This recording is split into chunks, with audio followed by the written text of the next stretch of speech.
It was the month of May. The spring of 1915 was running out. The spring offensives were turning into summer battles. There was no end in sight. Nothing like this war had ever been seen. It defied prophecy, it defeated understanding, it had escaped from the control of man. For 9 months now, every human endeavor had gone awry. For 9 months, all man's reason, all his ingenuity, all his science had produced only destruction beyond imagining, and sacrifice counted already in millions of lives.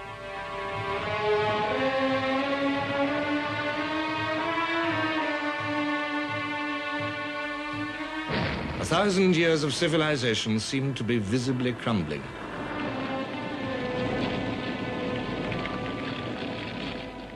The insatiable guns incessantly demanded new victims.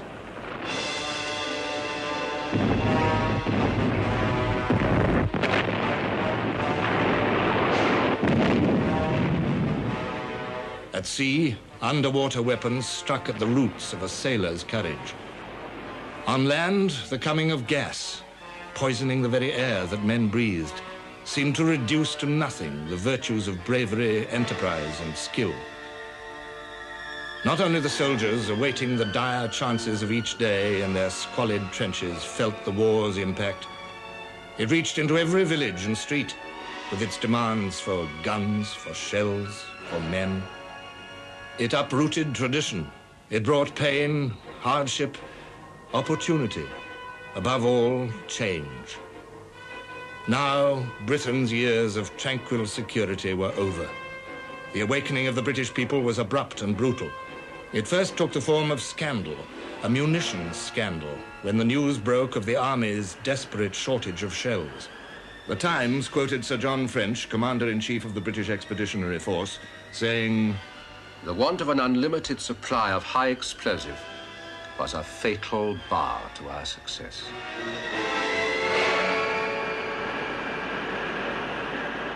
The Daily Mail, the biggest newspaper in the country, deepened the sense of shock by attributing the famine to the nation's idol, Lord Kitchener. This was sacrilege, yet the British were becoming uneasy. For months, the best of their manhood had been pouring into the recruiting offices. It was Kitchener's own summons they had been obeying.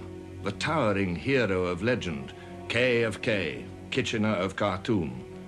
Surely Lord Kitchener could not have sent the army into battle without shells. The shell scandal was only part of a deeper unease about the whole conduct of the war. Lloyd George, Chancellor of the Exchequer, wrote, "There was a sense of revolt against the attitude of the government and what was regarded as its leisurely and take-for-granted attitude in dealing with vitally serious matters, matters of life and death to the whole of the Allies, to the British Empire, and to hundreds of thousands of gallant young men who had offered their lives to their country." On May the 26th, Britain's leadership changed.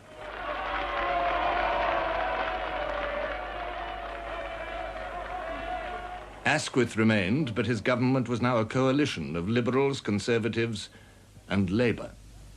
And there was another innovation.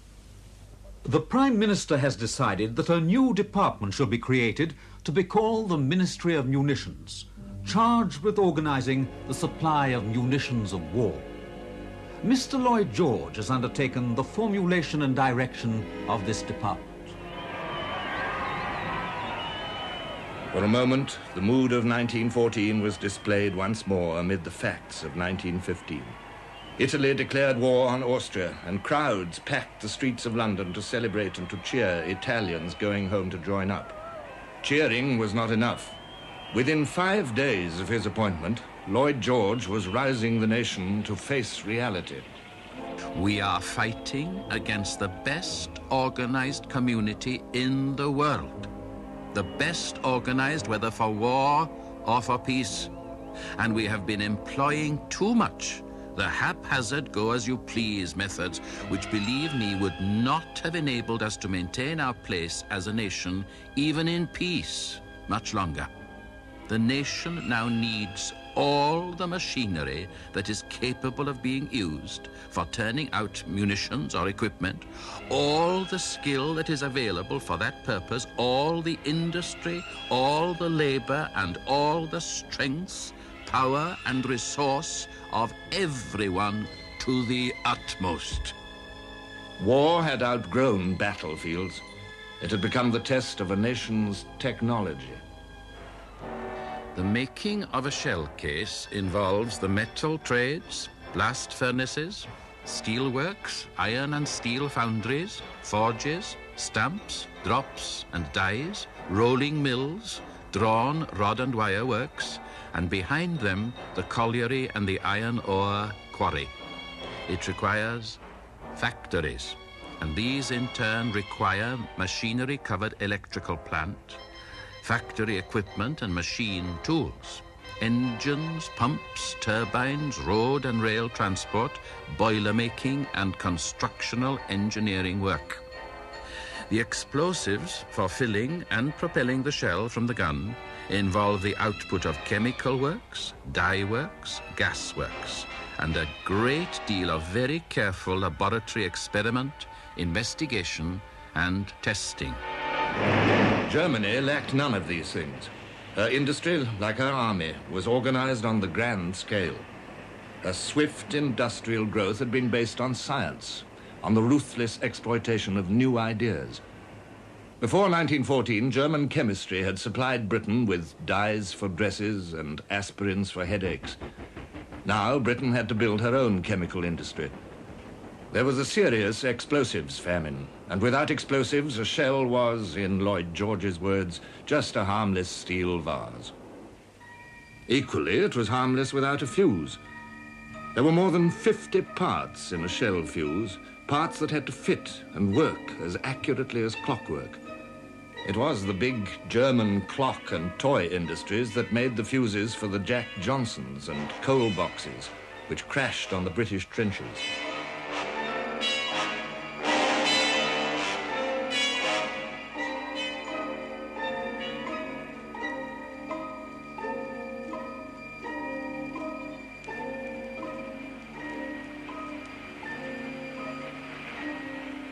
But in Britain, industries capable of mass-producing fuses were few, and too much of her equipment was out of date.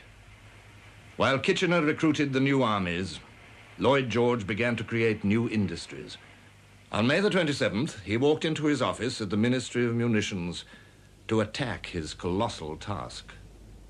There was a table.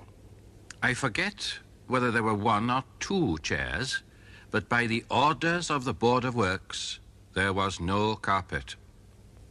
I believe I had a greater struggle over getting a carpet than I had over getting £50 million for munitions. I said to my assistant, "Look at that table. Look at those 2 chairs." "Yes," he said. "What is the matter with them?" I said, "Those are the Ministry of Munitions." In France, the problems of the home front were even worse. 1/6 of her industry lay in German hands. Mobilization had drained France of fit men. More than 1 million of them had already been killed, wounded, or posted missing. Behind the zone of the armies, France was now a country of women and old men and children. Women delivered the post and the newspapers.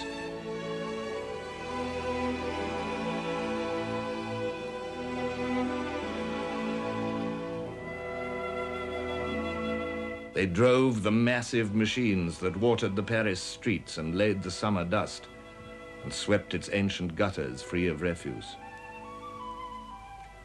Those Frenchmen who had idolized womanhood had to get used to seeing women in all kinds of unnatural and unromantic jobs.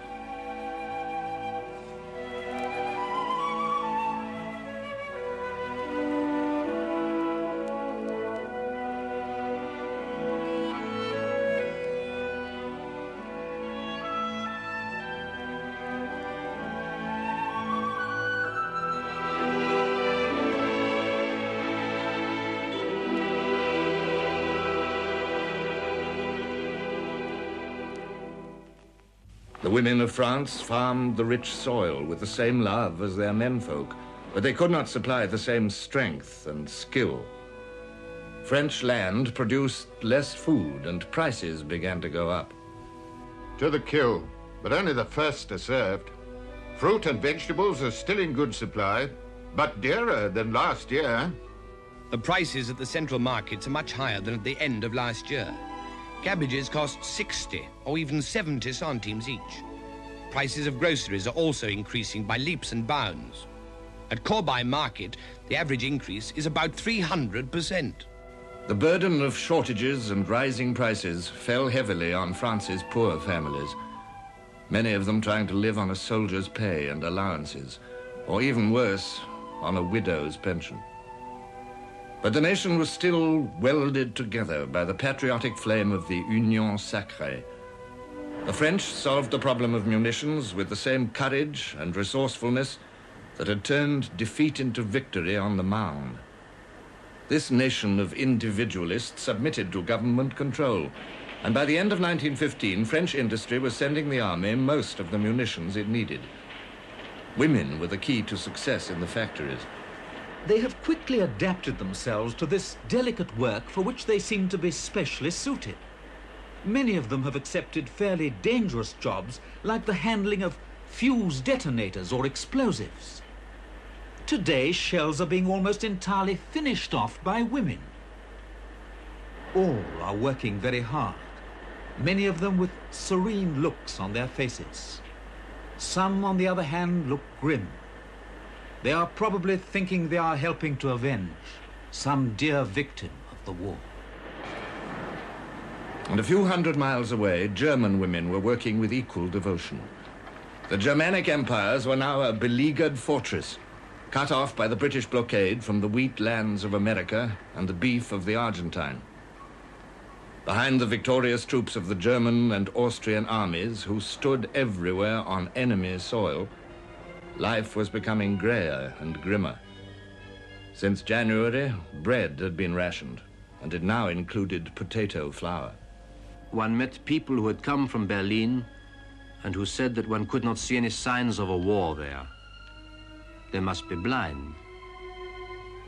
Bread cards are not the only outward and visible sign of the war.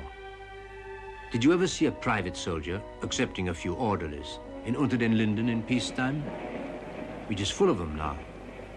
Not very warlike in their clothing, carriage, and appearance, many of them wounded, all of them feeling and acting as the chief personage of the drama, as well they might. Vienna remains a city of pleasure, but in its dark suburbs, misery is on the increase, and the mothers wring their hands beside the beds of their children because their young lives are threatened by enteritis caused by eating the horrible war bread. The bread ticket did not favor fair shares. It was not meant to. I had no difficulty anywhere in getting all the wheat bread I wanted. It was taken for granted that I belonged to the class that did not have to eat war bread. The British knew nothing of the horrors of retreat and occupation, of casualties counted in hundreds of thousands. But their cost of living was rising fast.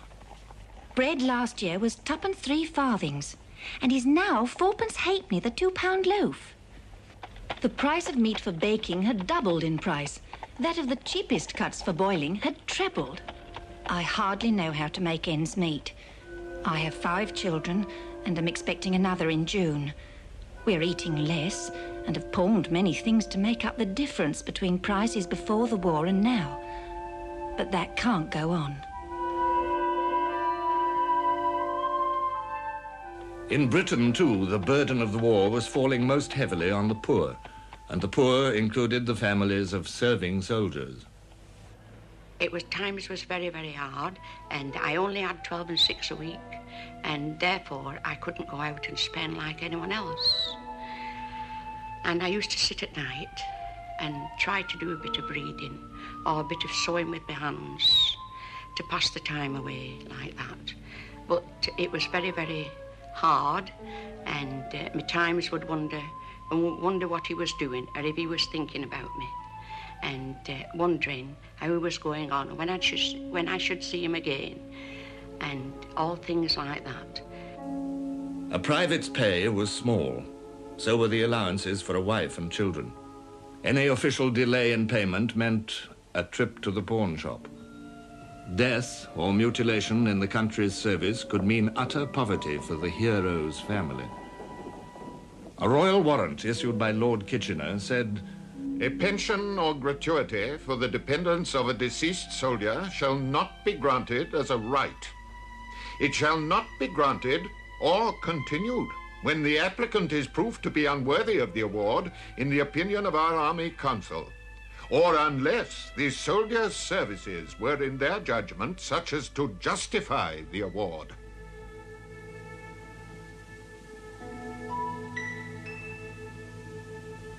To the middle and upper classes in Britain, the war was still something to read about in the newspapers or on a poster. The town is vibrant with the call to arms. Posters appealing for recruits are to be seen on every hoarding, in most shop windows, on omnibuses, tram cars, and commercial vans. It was strange at first to see officers in uniform in the omnibuses and trams, but the novelty of it has long since worn off. The cartoons of Bruce Bairnsfather, an officer serving in France, appeared regularly in The Bystander. They created a new national image, Old Bill, the long-suffering soldier whose sour humor rose above every danger and discomfort. O star of eve, whose tender beam falls on my spirit's troubled dream. Give it a good hard un, Bert. You can generally hear 'em fizzing a bit first if they're going to explode. Well, if you know of a better hole, go to it. Hey, what was that, Bill? Trench mortar. Ours or theirs? And to think that it's the same dear old moon that's looking down on him. This stinking moon will be the death of us. Well, Alfred, how are the cakes? As Old Bill bestowed his advice on young Bert, the newcomer, the more frightening the danger, the funnier the joke became. Even soldiers laughed at these cartoons. People at home found them very reassuring. The reality was a long way away. They hadn't any conception of what it was like. And on occasions when I did talk about it, my father would argue points of fact that he couldn't possibly have known about because he wasn't there. And that, I think, was probably the general sort of approach and air of the public at large. They didn't know. They hadn't any conception, and how could they? They knew that people came back on leave covered with mud and lice, but that was as far. They had no idea of what kind of danger we were in. I think they felt that the war was one continual sort of cavalry charge, that one spent all day and all night chasing Germans, or they chasing us. And had they realized the strain of sitting in a trench and waiting for something to drop on one's head, I don't think they would have considered it war. Just play. And, of course, the general idea was that England couldn't possibly lose. Officers on leave noted how little the middle classes had been touched by war. In spite of the number of men in uniform in the streets, the general indifference to and ignorance about the war was remarkable. The universal catchphrase was, "Business as usual."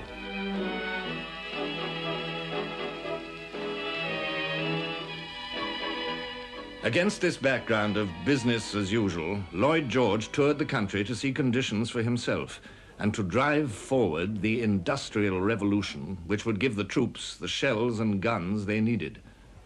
He used all his personal magic, all his ruthlessness. In 1915, I drove Mr. Lloyd George, when he was Minister of Munitions, on his munition tour of Wales, going from town to town.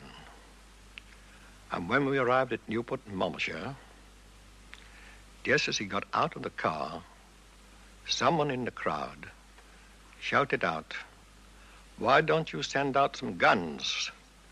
Instantly he replied, "Why don't you come and help?" While Lloyd George was touring the country, inspecting, persuading, energizing, The mood of the British was changing. They were becoming grimmer, more bitterly resolved to strike Germany down, no matter what the cost. The violence of war had begun to touch them, too.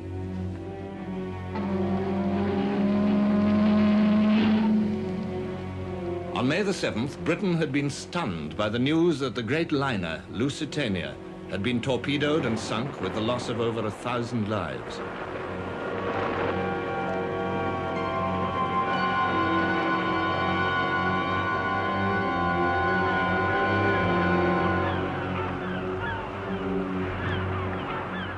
Then the survivors arrived at Liverpool with stories of the ship's last moments. There was a dull, thud-like, not very loud, but unmistakable explosion. As I ran up the stairs, the boat was already heeling over. Just after I reached the deck, a stream of steerage passengers came rushing up from below and fought their way into the boat nearest us. They were white-faced and terrified. I think they were shrieking. There was no kind of order. The strongest got there first. The weak were pushed aside. No children could have lived in that throng. A mass grave was dug for the victims in the Irish town of Cork, and indignation at this apparent act of German frightfulness flared across the country. There was another side to the story. The ship was carrying a small consignment of rifles and shrapnel shells, and her captain had ignored Admiralty instructions on how to avoid known dangers. The German government had advertised in the New York papers that passengers traveled at their own risk.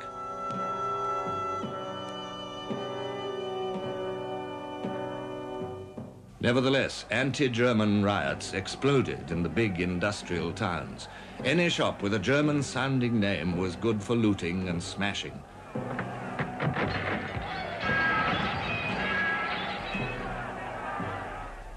Groups began to form, and somebody rushed round and said Keppel's pork butcher's shop had been broken into by a crowd of women and all the eatables stolen. Well, I happened to be walking down this street, and from nowhere came a great rush of women in clogs and shawls and stood outside this draper's shop, shouting and shaking their fists. And an old woman stepped forward out of the crowd and threw a tin can at the window. Well, it bounced off harmlessly, and that might have been a signal of command. The other women threw the shawls back, produced half bricks that they'd been concealing under there, and a fusillade of these missiles crashed into the window. Not even women were spared. A frightened German woman came out into the street, eager to get away unnoticed. Her nervousness attracted attention. Harpies jeered at her, tweaked at her hat, grabbed at her purse.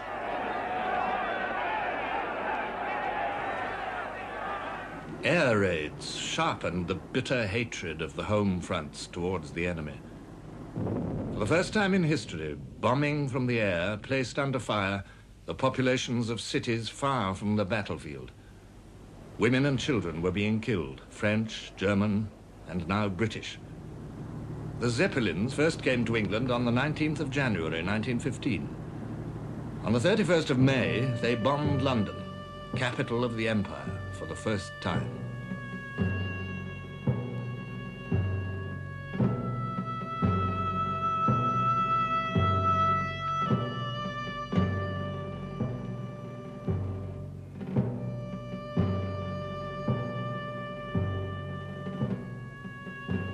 Behind their indiscriminate progress, the raiders left homes wrecked, lives shattered.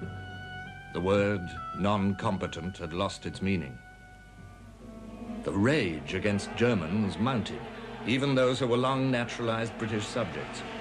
A hate campaign was deliberately worked up by John Bull, the magazine with the largest circulation in the country. By this time, we begin to know our Hun. The Hun is always the same. Yes, always the true son of Cain, the man of blood. Though his skin is white, his heart is black. every employee of the state, in government or in the services, of German birth or parentage, should be forced to resign. The innocent must suffer with the guilty.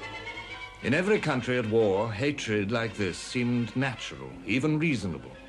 The enemy was portrayed as an ogre of horrifying monstrosity, or as a discomfited clown. Dark neuroses lurked beneath the surface of civilian patriotism. Yet the patriotism was real enough. It inflamed the hearts of women as well as men. Some of its manifestations were unpleasantly hysterical. There were women who felt it their duty to force men into the services by every device of scorn and blackmail. I went to the music hall in civilian clothes on one leave, and whilst lined up outside, a lady come along, and up 35, and put a white feather into my hand. I looked at it, felt very disgusted, and there wasn't much I could do about it. As well as being given white feathers, there was another method of approach. You would see a girl coming towards you with a delightful smile all over her face, and you'd think to yourself, my word, this is somebody who knows me. When she got to about 5 or 6 paces from you, she would suddenly freeze up and walk past you with a look of utter contempt and scorn. If she could have spat, she would have spat. But she just did not do that. And that was far more hurtful than a white feather, because it made you curl up completely, and there was no reply because she walked on. Thousands of other women found their patriotic outlet in Lloyd George's munitions program. These girls were drawn from domestic service, mills, and shops mostly. A lot of very young girls there, and young married women who had come principally to help keep their homes together when their husbands were away, and also many of them felt that they were helping the war effort very much. In Britain, more and more women took over from men as this industrial revolution gathered speed. By the end of 1915, there were 73 national munitions factories, as well as the armaments firms and all the privately owned industries converted to war work. American machines and British improvisation were the tools with which Lloyd George achieved success. The skilled craftsman gave way to the machine minder. Victorian methods gave way to mass production. In the closing months of 1915, the national factories' combined output was 200,000 shells, nearly all of the lighter natures. In the following year, 1916, their total output was nearly 7 million, more than half of which was medium and heavy shell. Not only in munitions did women take over more and more jobs that had always been traditionally a man's. They repaired gas holders. They shoveled coal into the retorts that made the gas. Heavy work, hot and dirty. From Lancashire, just a lassie from Lancashire. She's a lassie I love so dear. The first women conductors appeared on buses and trams. Though she dresses in Middle-class girls, too, left their sheltered life in the home and went to work as clerks in offices or became nurses. For women, the war marked a social revolution.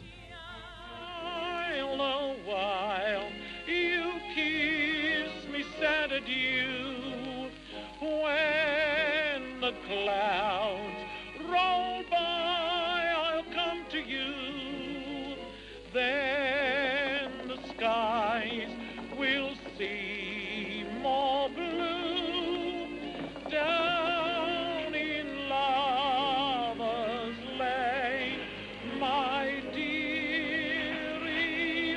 Wedding bells. It was terribly hard, terribly monotonous, but we had a purpose and we meant to do that work, and we did. There wasn't a drone in the factory, and every girl worked and worked and worked. I didn't hear one grumble, and I hardly ever heard or knew of one that stayed out, because she had her man in mind and we all had. I myself was working with sailors' wives from the 3 ships that sank, Abuka, Cressy, Hogue, and it was pitiful to see them. If anyone had a letter from France, we just read it, and we got to know all the girls' sweethearts or husbands. We got to know all their Christian names. And when we used to go into the factory in the morning, how's Tommy? How's Dick? How's so-and-so? Have you heard from him? And of course, some would shed a tear and say they hadn't, which meant what had happened to them. Wages were good, and some of the public resented this. They thought the girls in munitions were getting above themselves, forgetting their place.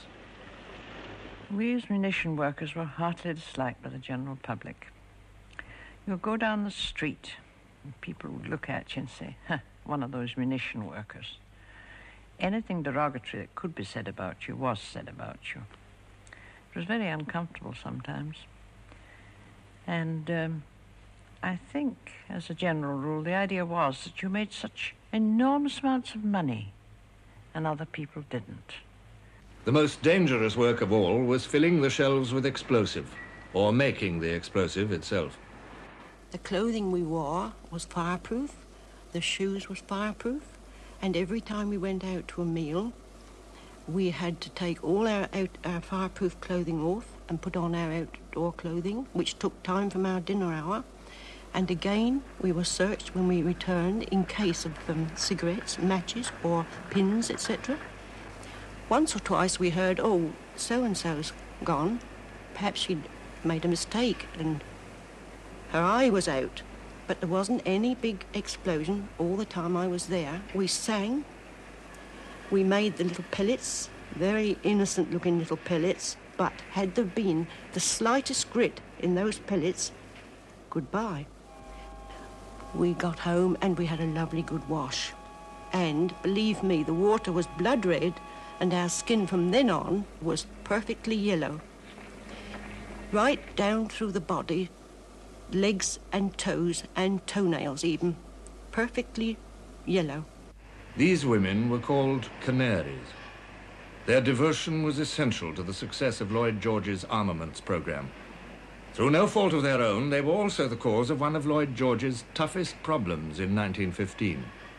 The men, the trade unions, saw them as a threat to privileges built up painfully over decades and jealously guarded. Unskilled women working machines were a threat to traditional craft skills and methods. They were a threat to the future livelihood of men bargaining with employers who could make huge profits out of the war. The trade unions fought hard against the introduction of unskilled workers. Dilution, it was called. Resolved, but we refuse to entertain the proposal to allow the introduction of semi-skilled workers on work now done by fully qualified mechanics. Resolved, that no woman shall be put to work a lathe, and if this is done, the men will know how to protect their rights. Each month of 1915, the number of strikes rose, from 47 in February to 63 in May. The disputes over dilution took place against a history of 100 years of bitter industrial struggle. For the first time, the trade unions no longer represented the underdog. Now there was full employment. The workers were essential to the national effort. For the first time, cabinet ministers sat down to negotiate as equals with trade unionists. It was yet another revolution. It took a firm government promise that pre-war methods would be restored at the peace, together with an act of parliament controlling the whole field of arms production, including the booming profits, before the trade unions accepted dilution. To Lloyd George, drink was another enemy, insidiously undermining his campaign for higher production. Beer could be bought in public houses which stayed open all day. Was this not a peril to efficiency? Was it not a cause of absenteeism? A new war regulation limited opening hours, and so the British pattern of life was changed in yet another way by the need for shells and guns. A slow business, a hard task, to uproot the habits of a nation steeped in tradition, over-affectionate towards old customs. Yet the king himself, symbol of one of Britain's most revered traditions, helped the change forward. He toured the industrial areas without fuss or pomp to persuade the workers that they too were performing national service. Without an adequate supply of shells, we cannot hope to win, he told them. As an example of self-denial, he signed the pledge, and alcohol vanished from the royal household. He visited the wounded in hospital and the homes of their families. The king spared no effort to bind the monarchy and people together by shared experience.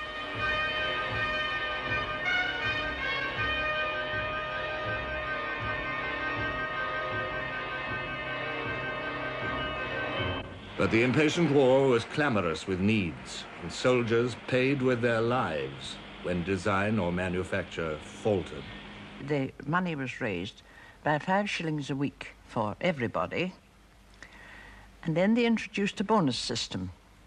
You filled so many shells, and after that amount had been filled, you got a bonus for how many more you filled. This was a very bad thing, really, because it led to carelessness. People were not careful. The shells would come back to us as either too heavy or too light, and that was, of course, a very bad thing because they might fall short when they were fired.